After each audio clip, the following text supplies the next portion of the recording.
good, y'all boys? I just thought of some shit that I wanted to share really quickly. So, about a year ago, I graduated college, and I was really afraid when I graduated about hitting reality and the dreams and ambitions and just this idea of what my life was going to be like and what I could achieve would be shattered when I hit reality.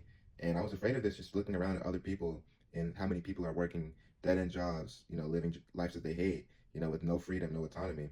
And I thought, well, shoot, nobody has the things that I'm saying that I want. It must be really hard to get. Maybe, I'm being naive. I'm overly optimistic, and this is not really possible. And when I hit reality, I didn't have anything I wanted. I still really don't for the most part. But the opposite happened. I got more energy. I got more ambition. I got even bigger goals. It's like I couldn't accept the reality that I was living. And still it's the same to an extent.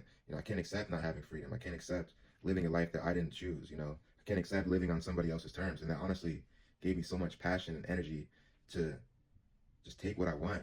And that made me realize that it's actually easier to get what I want. It's easier to get freedom. It's easier to succeed than I initially thought, because I realized that the reason that so many people don't have what they want is not because it was just so impossible and so challenging to get. Yeah, it is very challenging and hard. It takes time, but time passes anyway. But it was that they don't even think in that mind frame. People don't really think that big. And a lot of times people don't think at all. People will go to work and they'll go home and they'll think about what's for dinner, and they'll think about how tired they are and how much they hate their job. And then the weekend will come and they'll watch the news and think about celebrity drama. And then 30 years go by and that's all you were thinking about. They never even are in the mind frame. They're not even playing that game. Like, they're not even playing the same game. And that's the reason why they don't have these things. That's the reason why people are not free. And a lot of that is pushed on us, and orchestrated to be that way by society. But that made me realize that it was easier. If you could think it, if you could imagine yourself having what you want, you can get what you want.